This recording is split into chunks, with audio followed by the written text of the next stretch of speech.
My daughter's husband thought I was just an old fool who didn't understand anything. He used to sneak into my room when he thought I was asleep, rummaging through my things, looking for something valuable.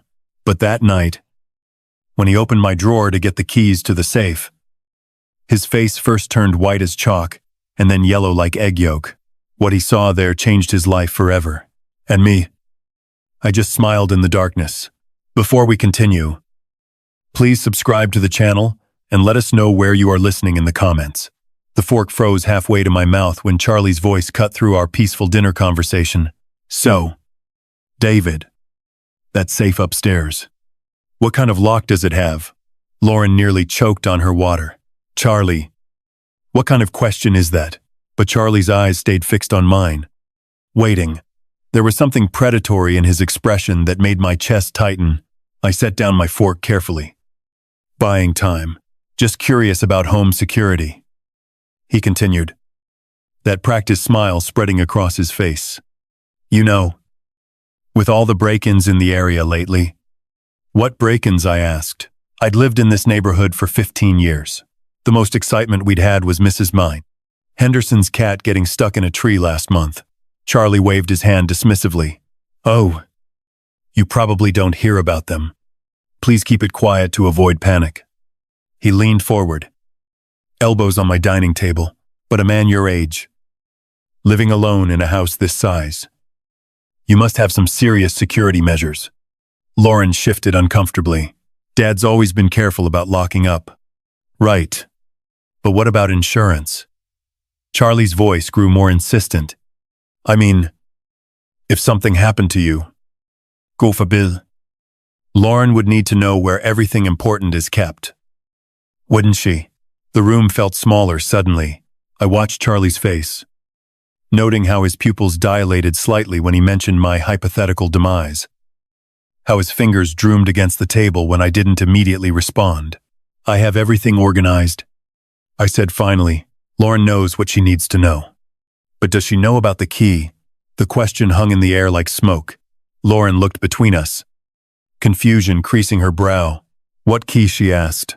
Charlie's smile widened. The one in your dad's bedroom drawer. The one that, how do you know about any key in my bedroom? The words came out sharper than I intended. For just a moment, Charlie's mask slipped. I saw something cold and calculating flash across his features before the concerned son-in-law expression returned. I was looking for aspirin last week when my head was killing me, he said smoothly. Len told me to check your bathroom cabinet, but I accidentally opened the wrong drawer first. Sorry. Didn't mean to invade your privacy. Lauren nodded quickly. I remember that headache. You were really suffering. But I remembered that day, too. Charlie had been upstairs for nearly 30 minutes, claiming stomach troubles after dinner. Long enough to do more than search randomly for aspirin. The aspirin's in the medicine cabinet, I said quietly. Always has been. Charlie's jaw tightened almost imperceptibly. I must have been really out of it from the pain. The conversation limped along after that. But Charlie kept circling back. Questions about my bank, about who else had keys to the house, about my daily routines. Each query felt like fingers probing a wound, testing for weakness. When dinner finally ended, Lauren jumped up to clear the dishes. I'll handle cleanup tonight. Dad, you cooked. I don't mind, I said, already stacking plates. It was my routine, my way of processing the day's events. Tonight, I especially needed the familiar rhythm of washing and drying. Come on, honey, Charlie said to Lauren, his hand already on her shoulder. Let your dad handle his kitchen. We should get some rest. They disappeared upstairs, and I heard their bedroom door close. But as I scrubbed the dinner plates, I kept replaying Charlie's questions. The way he'd known about a key he shouldn't have known existed, the casual mention of my death and Lauren's inheritance. My hands moved automatically. Wash. Rinse. Dry. While my mind cataloged every red flag I'd ignored over the past 3 weeks. Charlie's unemployment story that never quite added up. His constant interest in my financial situation. The way he studied my house like he was memorizing blueprints. I finished the last glass and hung the dish towel on its hook. The kitchen gleamed under the overhead lights, restored to perfect order. But something fundamental had shifted tonight. The house felt different now, not safer, but exposed. Upstairs, I could hear muffled voices through the walls. Then silence. Time to see what other surprises waited for me in my own home. The first thing I noticed climbing the stairs was my bedroom door. It stood slightly ajar, maybe 2 inches of darkness visible through the gap. I stopped on the top step, my hand gripping the banister. That door had been closed when I went down for dinner. I always closed it. A habit from 40 years of living alone, broken only recently by my daughter's presence in the house. But Lauren and Charlie were staying in the guest room down the hall. There was no reason for anyone to be in my bedroom. I stood there for 30 seconds listening. No sound came from the guest room. No movement anywhere upstairs. Just the familiar settling noises of an old house, and my own heartbeat drumming in my ears. I pushed the door open slowly, waiting for it to creak. It didn't. The hinges were well-oiled. Silent. But stepping into my private space felt like walking into a crime scene. Everything looked normal at first glance. The bed was still made, corners tight and perfect. My reading glasses sat on the nightstand where I'd left them. The lamp stood at the same angle. But my eyes, trained by decades of methodical living, caught the discrepancies immediately. The closet door hung open exactly 4 inches. I always closed it completely. The slight gap would have bothered me all night.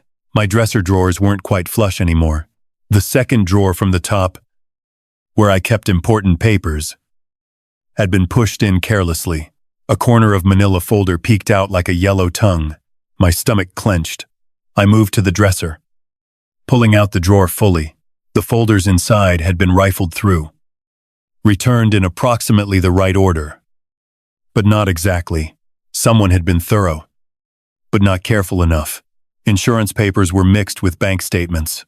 My will, normally kept in the back folder, had migrated toward the front, and the small brass key I kept taped under the drawer's lip was gone. I checked twice, running my fingers along the wooden surface where the tape had been. Nothing. The key that opened my safe, the safe Charlie had asked about so casually at dinner, had been discovered and taken. My hands started shaking. Not from fear, but from rage. This wasn't random. This wasn't opportunistic. Someone had entered my private sanctuary and systematically violated it, searching for specific items. Someone who knew exactly what to look for and where to find it. I moved to the safe. A small but sturdy model bolted inside my walk-in closet. The digital lock still worked. But that didn't matter anymore. Charlie had the key to the manual override, standing in my closet, surrounded by decades of accumulated possessions. I felt utterly exposed. How long had he been planning this?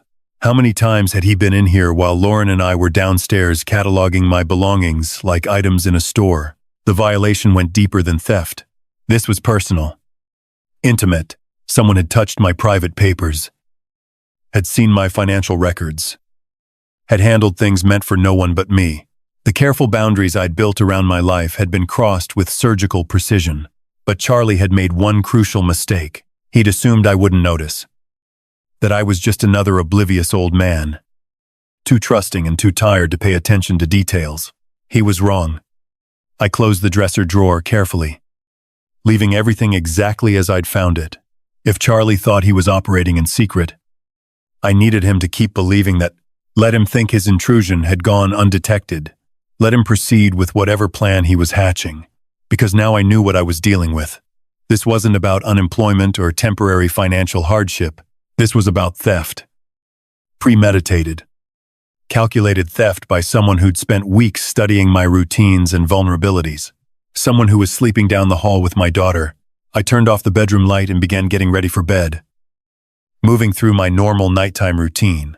But every action felt different now, performed for an invisible audience. Was Charlie listening?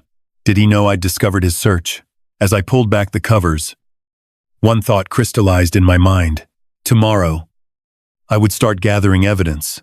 Tonight, I would lie awake and plan. But first, I needed to know exactly what I was up against. Sleep was impossible. I lay in bed, staring at the ceiling, my mind cycling through the evening's revelations. Every small sound made me tense, the house settling, whined through the trees outside. The faint hum of the refrigerator 2 floors below. Atunci 13:40 și 7 p.m. According to my bedside clock, I heard movement downstairs. Soft footsteps crossed the living room floor. Not Lauren's light step. Something heavier, more deliberate. Charlie, I remained perfectly still, controlling my breathing, listening as the sounds moved toward the front of the house, then, barely audible through the old house's thin floors, I heard his voice. Yeah, it's me. Everyone's asleep. A phone call. Charlie was making a phone call at midnight. Speaking in whispers he thought no one could hear. I eased myself up in bed, careful not to let the mattress creak. The hardwood floor was cold against my bare feet as I moved closer to the heating vent that connected my bedroom to the living room below.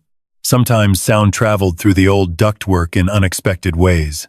The old man's definitely loaded. Charlie's voice drifted up clearer now. I found bank statements, investment portfolios, the whole thing. We're talking serious money here. My blood went cold. We're talking. He wasn't working alone. Tomorrow night, Charlie continued, Lauren's going to her book club meeting. She goes every Tuesday. 7-9. Gives us perfect timing.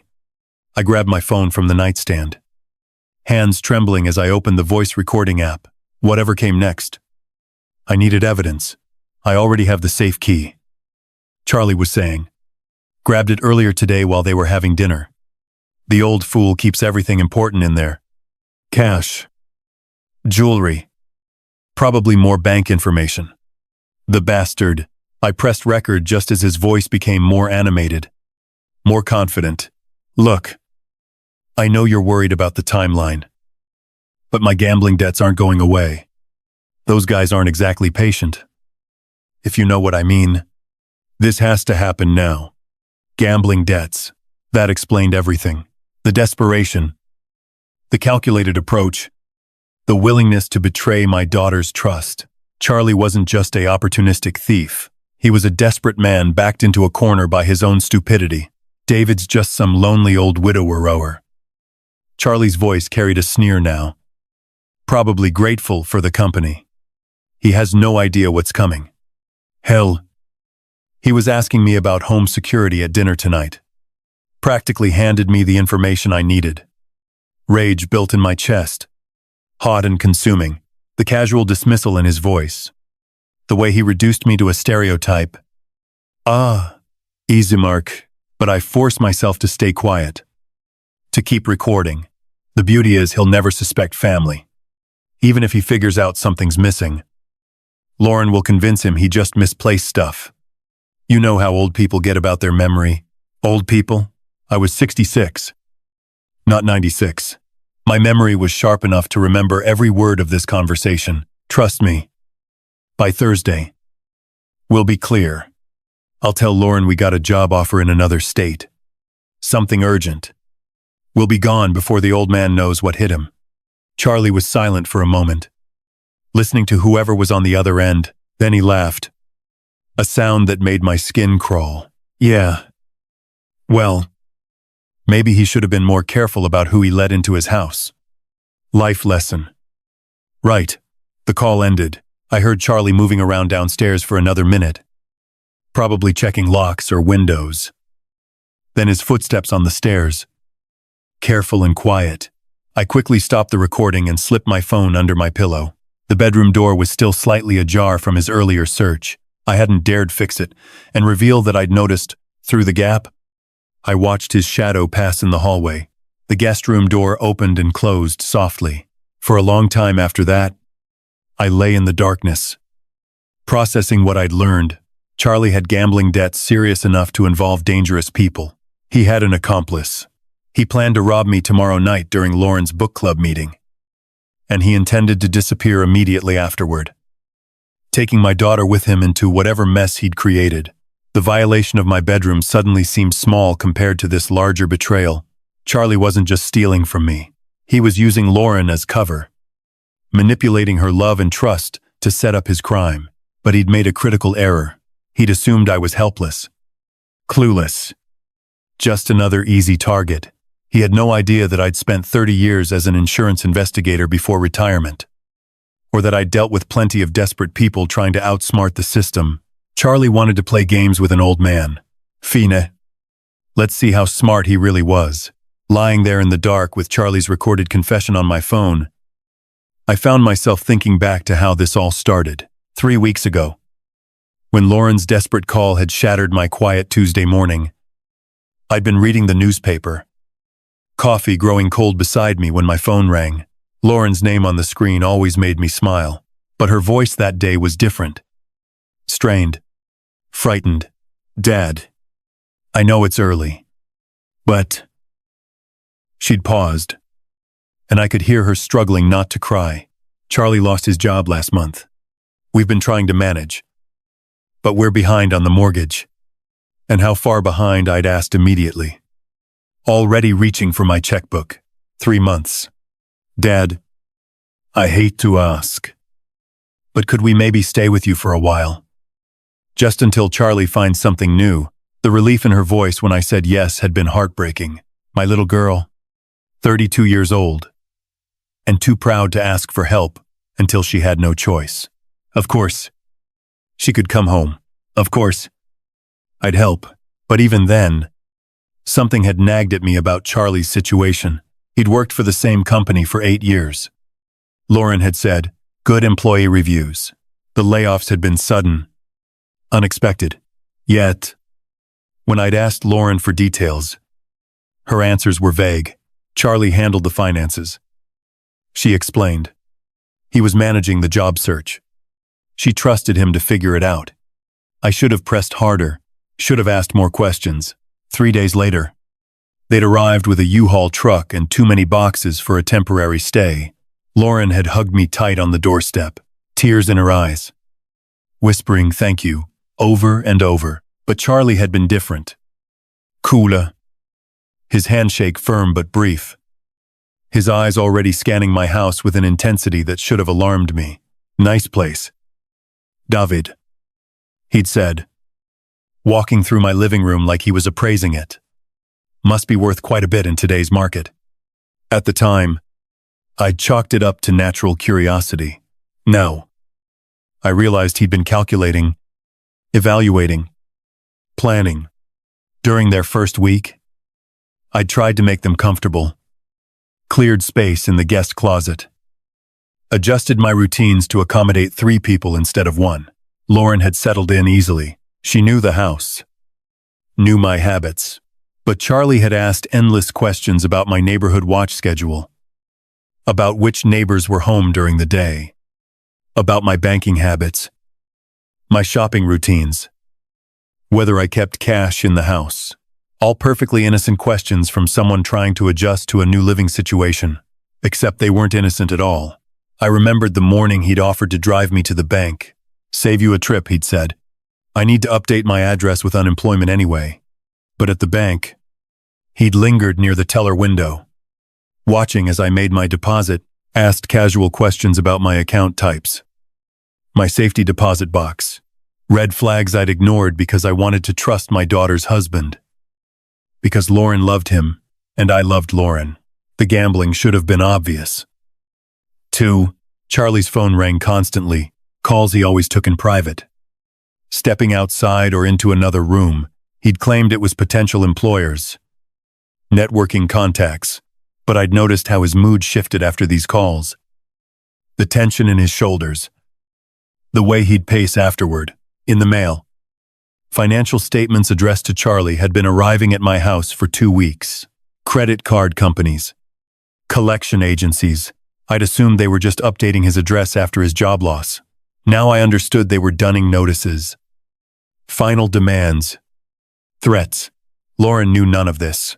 She trusted Charlie completely, took his explanations at face value. When he said he was handling their finances, she believed him. When he said the job market was tough, but he had prospects. She supported him. She had no idea her husband was drowning in gambling debt, had no clue that her childhood home was being served like a target. My trusting, loving daughter was being used as the perfect cover for theft. The thought brought me back to the present moment, to my dark bedroom, and the weight of Charlie's recorded confession on my phone. In 12 hours. He planned to rob me. In 36 hours. He planned to disappear with Lauren, dragging her into his web of debt and deception. But he'd made one catastrophic miscalculation. He'd assumed I was just a lonely old man, grateful for company and easy to fool. I wasn't lonely. I was careful. I was observant. And I had 30 years of experience dealing with people who thought they were smarter than everyone else. Charlie wanted to steal from me tomorrow night. Fina, let him try. But he was about to learn that some old men bite back. I woke at 6:30. Same as always. The recording on my phone felt like evidence of a nightmare. But the timestamp proved otherwise. 12:47 a.m. Charlie's voice clear as daylight. Planning to rob me tonight. Downstairs. I started the coffee maker and began my usual breakfast routine. Eggs. Toast. Orange juice. Everything precisely as it had been for the past 3 weeks. When Lauren appeared in her robe, yawning and grateful, I smiled warmly. Morning. Sweetheart. Sleep well, like a baby. Thank you again for letting us stay here. Dad. Charlie appeared 20 minutes later. Hair still damp from the shower. He looked rested, confident. A man with a plan. Beautiful morning, he said, settling into his chair. What's everyone got planned for today? I set his coffee down carefully. Oh, the usual. Might run some errands later. Charlie's eyes sharpened slightly. What kind of errands? Just odds and ends. Hardware store. Maybe the bank. I watched his reaction. A tiny muscle twitched near his left eye. Nothing exciting. The bank. Charlie leaned forward. Everything okay financially? Lauren laughed. Dad's always been paranoid about checking his accounts in person. Old habits. Not paranoid. I corrected mildly. Careful. You can't be too careful these days. Charlie nodded too enthusiastically. Absolutely right. Identity theft. Online scams. It's a jungle out there for someone your age. Someone my age. There it was again, in that casual dismissal wrapped in false concern. Speaking of careful. Charlie continued. I've been thinking about your home security. This neighborhood seems pretty quiet, but you never know. It's perfectly safe. Lauren interjected. Dad's lived here 15 years without problems. But Charlie wasn't listening to his wife. His attention stayed locked on me. Still. A man living alone. Valuable things in the house. It pays to be prepared. You mentioned that safe upstairs. Is that where you keep important documents? I took a slow sip of coffee. Considering my response, some things. Yes. What about cash, I mean? If the banks went down or something happened. It's smart to have emergency funds readily available. The audacity was breathtaking. He was sitting at my breakfast table, eating food I'd prepared, asking me to inventory my assets for his convenience. I have what I need. I said simply. Charlie tried a different approach. You mentioned being a heavy sleeper last week. That's good. I worry about older folks who can't get proper rest. I hadn't mentioned any such thing, but I nodded anyway. Oh, yes. Once I'm out, I'm dead to the world. Especially lately. I've been so tired in the evenings. That's normal at your age. Charlie said, your body needs more rest. Lauren shot him a look. Charlie, that's rude. No. No. He's right.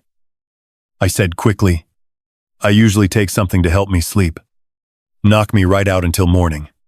Charlie's posture relaxed noticeably. Perfect. Let him think I'd be unconscious and helpless tonight. Well, I should let you folks plan your day. I said, standing to clear the dishes. I'll probably turn in early tonight. All this family activity has me more tired than usual. That sounds perfect. Dad, Lauren said, you deserve rest.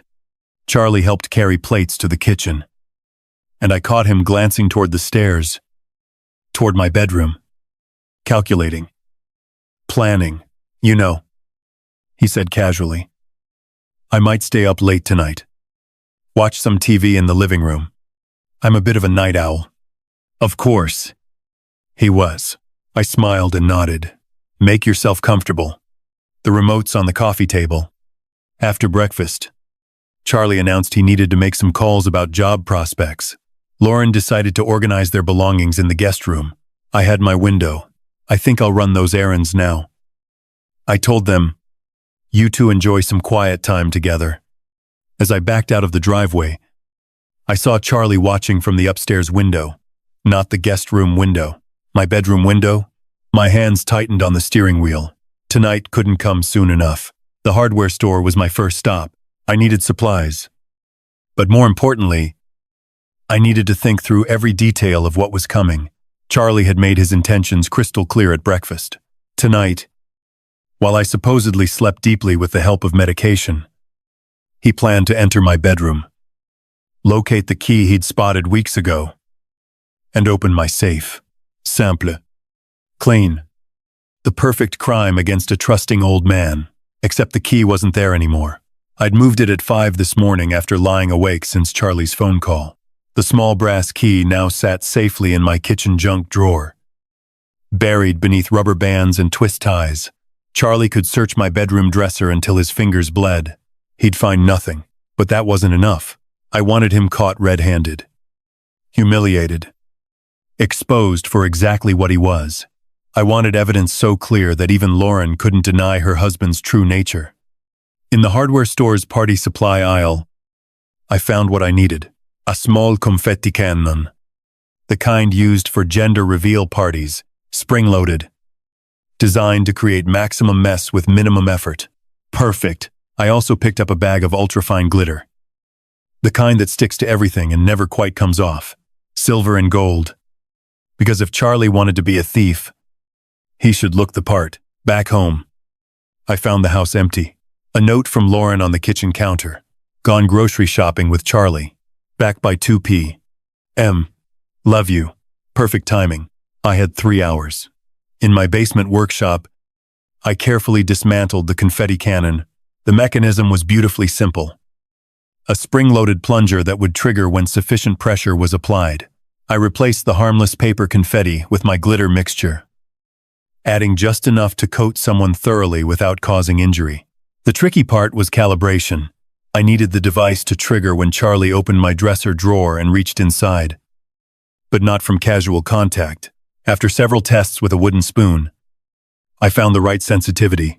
Installation required precision. I placed the modified cannon inside my dresser drawer, positioning it so the trigger would activate.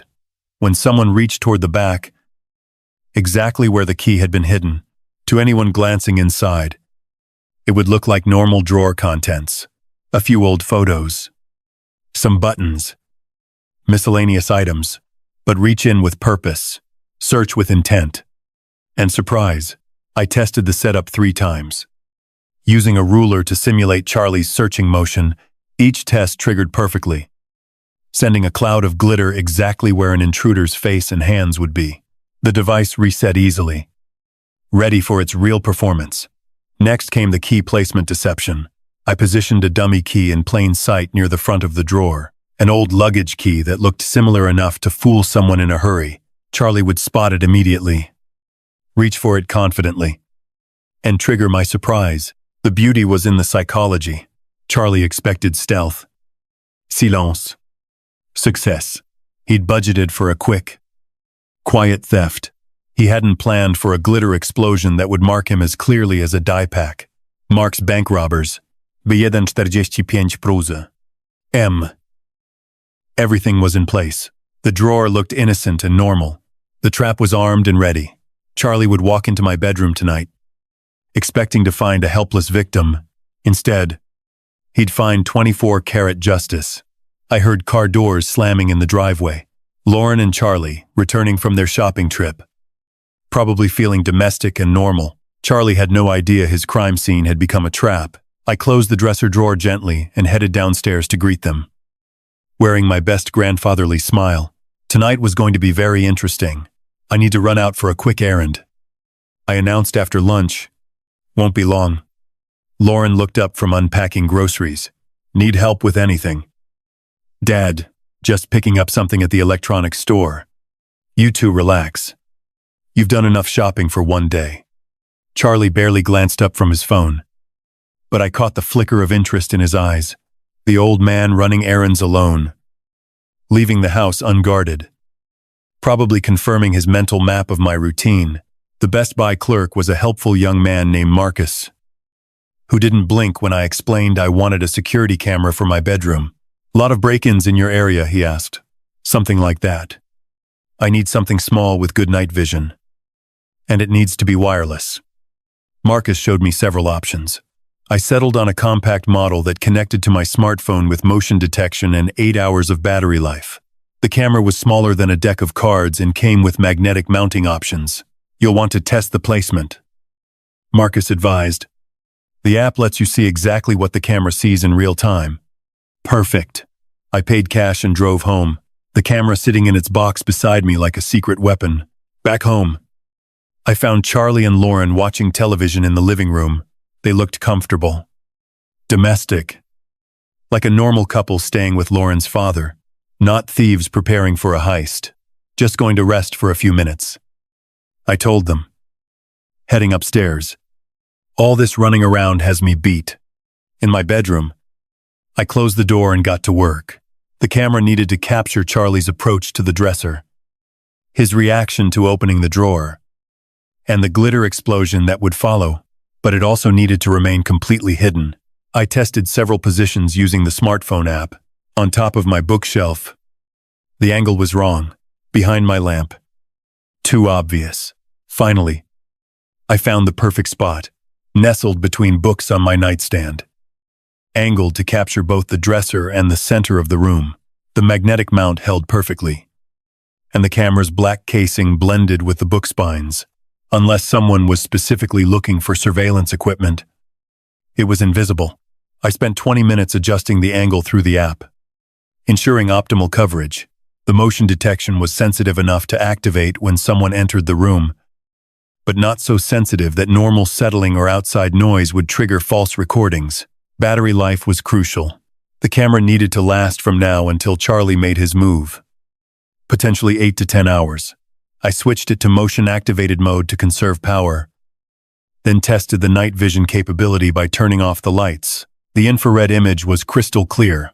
Charlie's face would be perfectly visible when he triggered my trap. I also tested the recording function, making sure the audio was clear enough to capture any words Charlie might speak during his crime, if he said anything incriminating. And desperate people often talk to themselves. I'd have that evidence.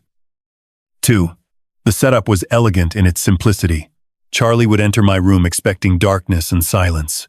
Instead, he'd be filmed from the moment he crossed the threshold. The camera would capture his search, his discovery of the dummy key, his reaching into the drawer, and the spectacular glitter explosion that followed. Visual evidence, audio evidence, and physical evidence, all in one beautiful package. I repositioned a few books to better camouflage the camera, then stood back to admire my work. Everything looked normal, innocent. Just an old man's bedroom, ready for a peaceful night's sleep. Downstairs, I could hear Lauren and Charlie talking quietly, planning their evening. No doubt, Charlie was probably calculating the hours until his theft window opened. He had no idea the window had become a trap door. I checked my phone one final time. The camera feed was clear, the recording function active, the battery showing full charge. Everything was ready. Tonight, Charlie would finally show his true colors. And thanks to modern technology, every moment would be preserved in high-definition detail. Let the games begin. Dinner passed peacefully, with Lauren chatting about neighborhood changes and Charlie checking his phone frequently. I played my part perfectly. The tired grandfather, ready for an early bedtime after a busy day. Zero. We'd settled in the living room, Lauren curled up with a book while I claimed my usual armchair, making a show of rubbing my temples. Long day. I murmured, think I'll turn in early tonight. Charlie looked up from his phone immediately. Actually, David, I was hoping we could share a drink first. You know, father and son-in-law bonding time. The suggestion came out of nowhere, but his tone was carefully casual. Too casual. That's sweet, Lauren said, not looking up from her book. You two should spend more time together. I was thinking about that bottle of Macallan I saw in your kitchen. Charlie continued. Premium stuff. Perfect for a nightcap. I kept my expression neutral, but internally I was fascinated. Charlie had been planning this conversation probably since breakfast. The timing, the suggestion, the specific mention of expensive whiskey, nothing was accidental. I appreciate the thought. I said, but I'm on medication that doesn't mix well with alcohol. Charlie's smile tightened almost imperceptibly. Come on.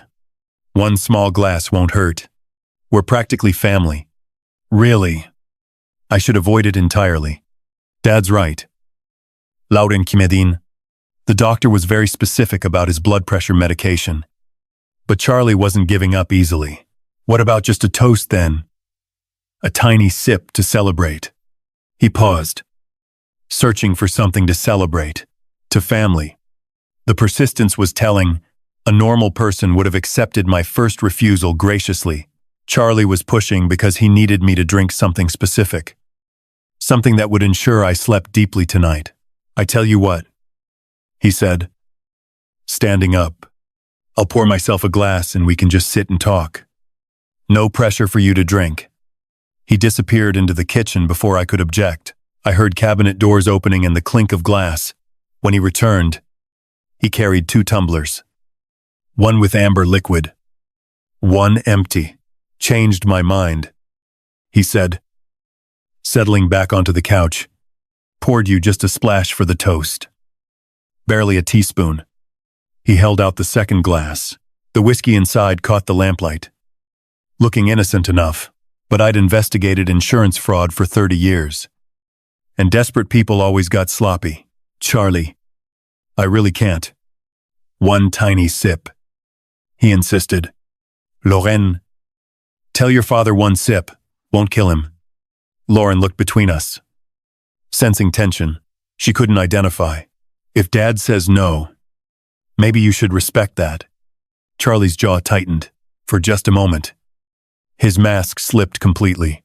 I saw frustration, calculation, and something close to panic flicker across his features. You know what I said? Standing carefully. I'm more tired than I thought. I think I'll take one of those sleeping pills and call it a night. Charlie's posture changed immediately. Sleeping pills. Doctor prescribed them last month. Powerful stuff. Knocks me out completely. I'll be dead to the world until morning. Relief flooded Charlie's face. That sounds perfect. You need your rest. Sweet dreams. Dad, Lauren said, kissing my cheek. See you in the morning. I made a production of climbing the stairs slowly, pausing to grip the railing like an old man struggling with fatigue. At the top, I turned back. Don't stay up too late. You too. Charlie, help yourself to anything in the kitchen. Thanks. David, sleep well. In my bedroom, I went through the motions of preparing for sleep, changing clothes, brushing teeth, turning down the bed. But I also double-checked my camera positioning and confirmed the glitter trap was ready. I turned off my bedroom light and settled onto the bed fully clothed, positioning myself where I could see the hallway through my slightly open door. Downstairs, I could hear the television playing softly, Charlie and Lauren talking in hushed voices. Then Lauren's footsteps on the stairs, the guest room door closing. Charlie stayed downstairs waiting, probably watching the clock. Calculating how long it would take for my sleeping pill to take full effect, I checked my phone. 9:47 p.m. The camera showed my empty bedroom in perfect night vision detail. The trap was set. The stage was prepared. All I had to do now was wait for my son-in-law to reveal his true nature. A doi patruzeci, și treia M. I heard the first creak on the stairs. I'd been lying motionless for hours, positioned so I could see the hallway through my barely open door. My phone showed the camera feed in real time. My empty bedroom. Waiting in perfect night vision clarity, Charlie moved like a professional burglar.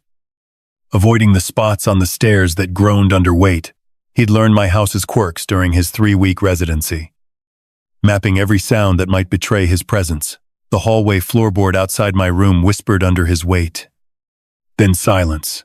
He was listening, making sure his sleeping pill story had worked its magic. I controlled my breathing, keeping it deep and regular, the performance of my life.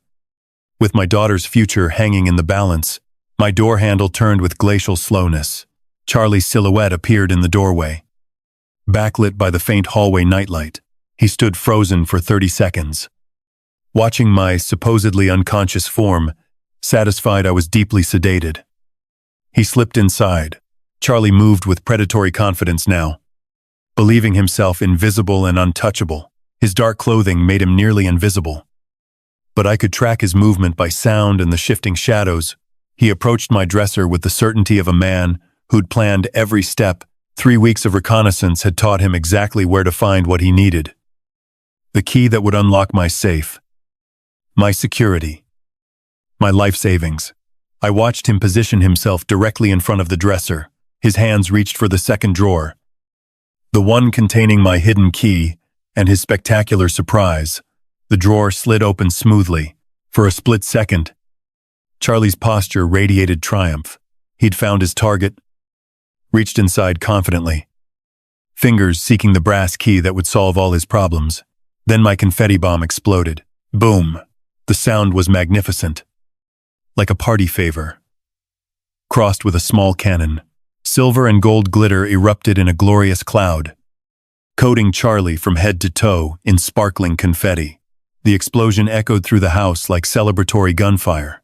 Charlie stumbled backward, cursing violently as glitter settled in his hair, on his clothes. Across his shocked face, he looked like he'd been attacked by a craft store explosion, transformed into a walking disco ball. What the hell, he gasped. Brushing frantically at the glitter that clung to everything, I performed my awakening with Academy Award precision, sitting up with startled confusion.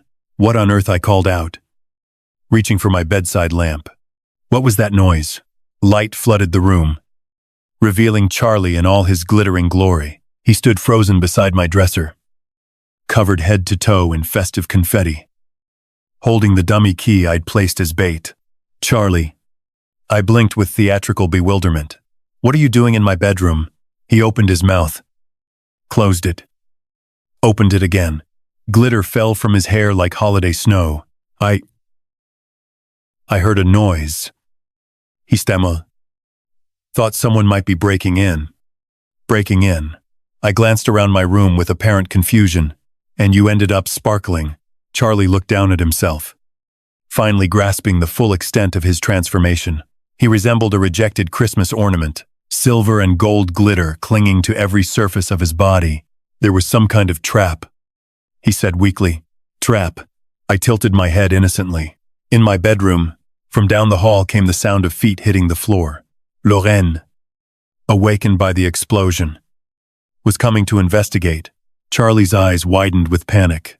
How do you explain being covered in craft supplies while robbing your father-in-law at 300 A.M.? David, what's happening?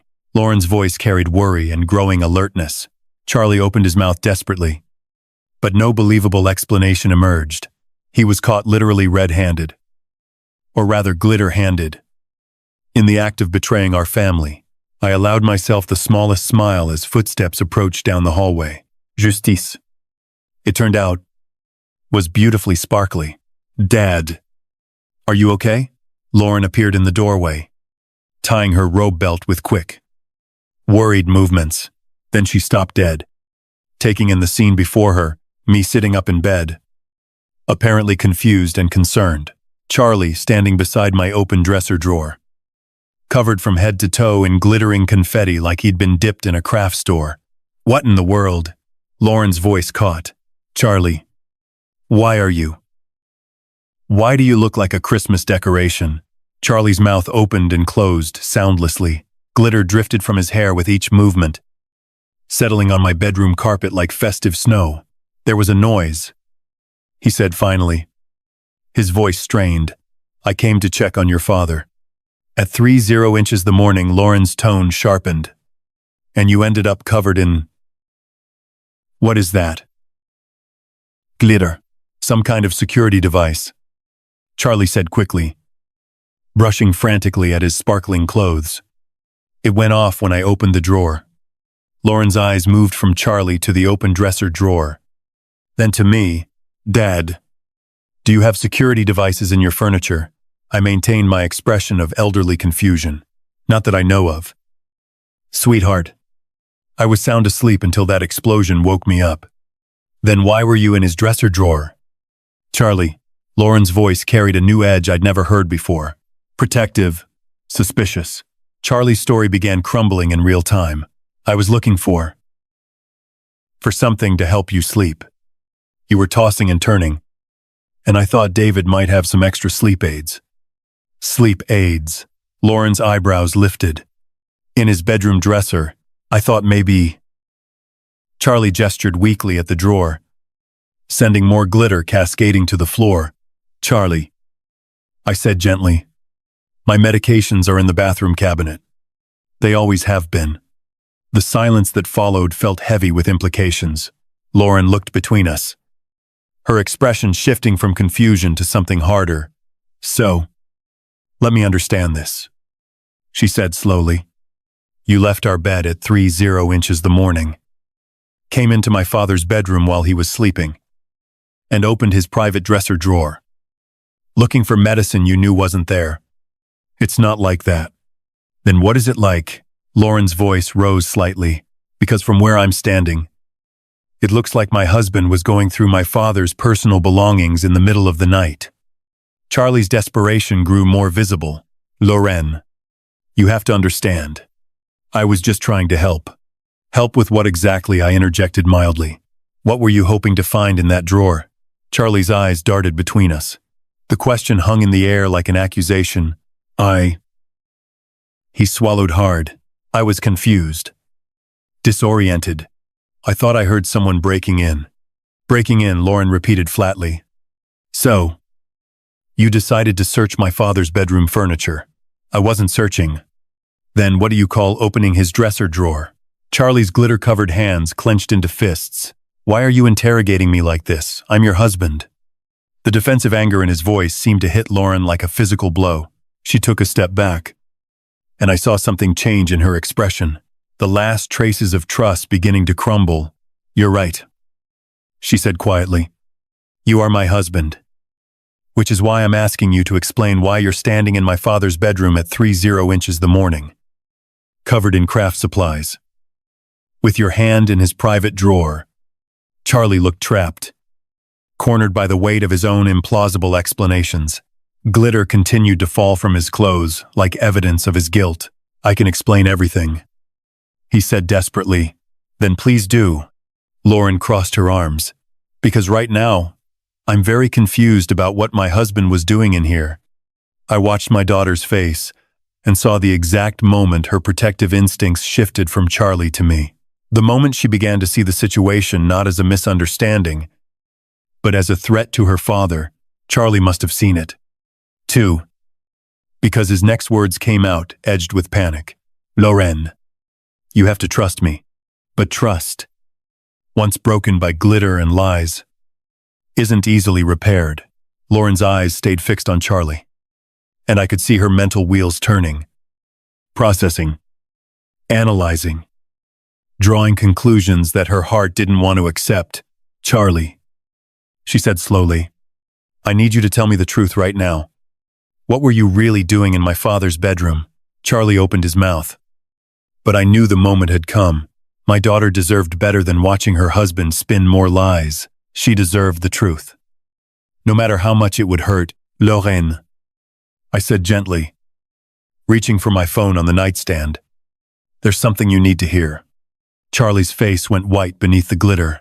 David. Don't. Don't what? Lauren's voice sharpened dangerously. Don't what?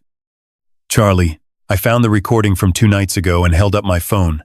Sweetheart, I recorded something last night. A phone conversation. I think you should listen to it. No, Charlie said quickly. Lauren. Whatever he thinks he heard. Be quiet. Lauren snapped, never taking her eyes off me. Dad. Play it. I pressed play. Charlie's voice filled the room. Clear and damning. Yeah. It's me. Everyone's asleep. The old man's definitely loaded. I found bank statements. Investment portfolios. The whole thing. We're talking serious money here. Lauren's face went completely still. Her eyes widened as she listened to her husband's voice discussing my finances with a stranger. Tomorrow night. Lauren's going to her book club meeting. She goes every Tuesday. 7 to 9. Gives us perfect timing. Stop it, Charlie said desperately. Lauren. I can explain. Shut up. Lauren's voice was deadly quiet. Just shoot up and let me listen. Charlie's voice continued from the phone. I already have the safe key. Grabbed it earlier today while they were having dinner. The old fool keeps everything important in there. Cash. Jewelry.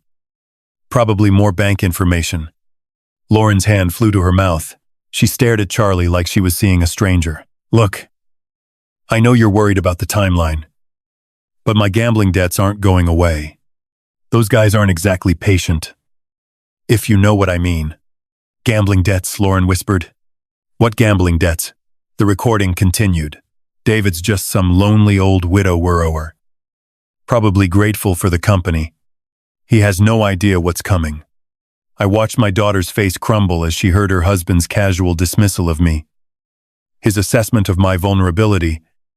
His cold calculation of how to exploit my kindness.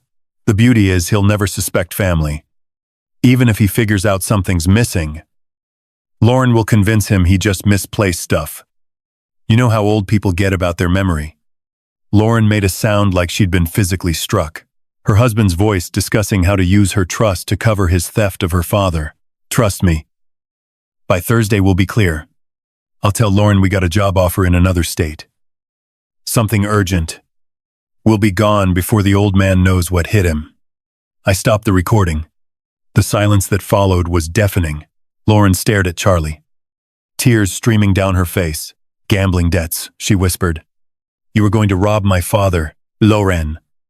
Listen to me. You called him a lonely old fool. Her voice broke. You were going to steal from him and then disappear. Taking me with you as your cover story. Charlie tried to step toward her, but she backed away like he was dangerous. How much, she demanded. How much do you owe? It doesn't matter. How much? Charlie's shoulders sagged. Société. Lynn. Lauren's legs seemed to give out. She sank against the doorframe, staring at the man she'd married. You've been lying to me for months, she said. About everything. The job loss. Aux finances. Why we really needed to stay here. I was trying to protect you. By planning to rob my father. Lauren's voice rose to a shout. By using me as your alibi while you destroyed the man who raised me. Charlie tried once more. Lauren. We can work this out. No. Lauren straightened, and I saw steel enter her spine. No. We can't. You planned to victimize my father. You called him names. You were going to let me believe he was losing his memory while you stole from him. She looked at Charlie with disgust. Get out. Lauren. Get out of my father's house now. For the first time since I'd known him, Charlie had nothing to say. Charlie stood there for another 10 seconds. Glitter still falling from his hair like tarnished snow. Then something in Lauren's expression, pure protective fury, finally convinced him that his marriage was over.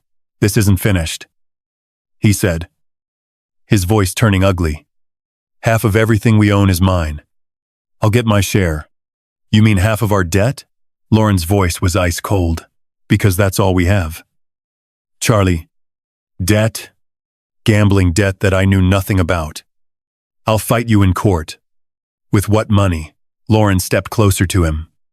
And I was proud to see she wasn't backing down. You just admitted you owe $47. 000 to dangerous people. What exactly are you going to fight me with? Charlie's bravado crumbled. He looked at me with something approaching hatred. This is your fault.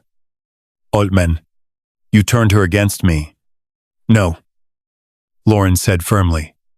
You did that yourself. When you decided to plan a robbery instead of asking for help, when you called my father names, when you lied to me for months. Charlie tried one last desperate approach. Lauren, we're married. We took vows. You broke those vows when you planned to commit a felony against my family. Lauren pointed toward the door. Get your things and get out now. I watched Charlie realize that his con was truly over. No more manipulation. No more lies. No more playing the victim. Lauren had heard his own words condemn him. He left the room without another word, tracking glitter through my house like a trail of evidence. We could hear him in the guest room throwing clothes into bags with bitter violence. Lauren sank into my bedside chair, looking exhausted. Dad, I'm so sorry. She whispered. I brought him into your home. I put you in danger. Sweetheart, you couldn't have known. I should have seen the signs. The phone calls. The way he asked questions about your money. She looked up at me with tear-filled eyes. How long have you known? Since the night before last.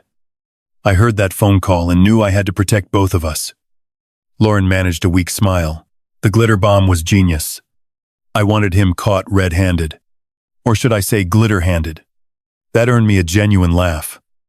Even through her tears, Charlie reappeared in the doorway with 2 hastily packed bags, still sparkling like a defeated party favor. Len, leave your key on the kitchen counter, she said without looking at him. Don't contact me. My lawyer will contact yours.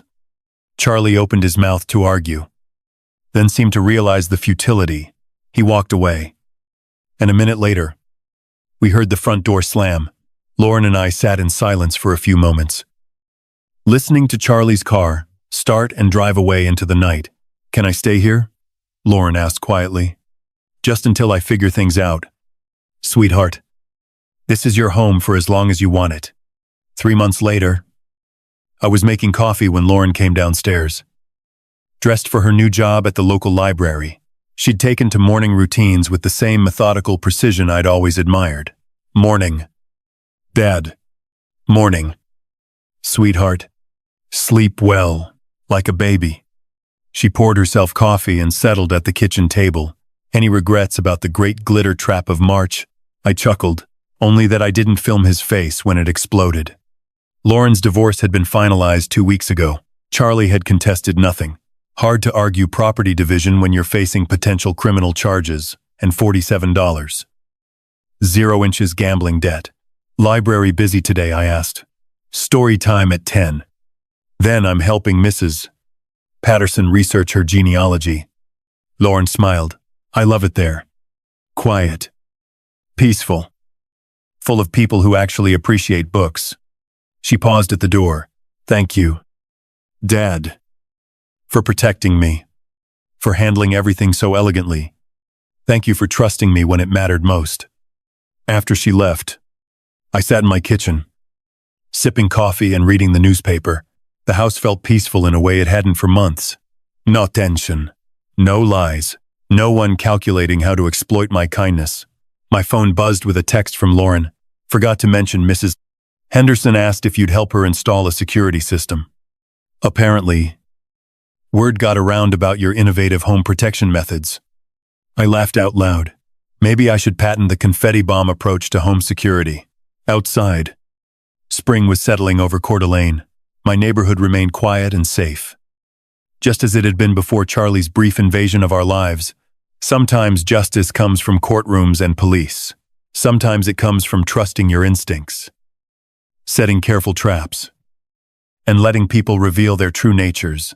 and sometimes justice sparkles. If you like this story, please like this video, subscribe to the channel, and share your impressions of this story in the comments.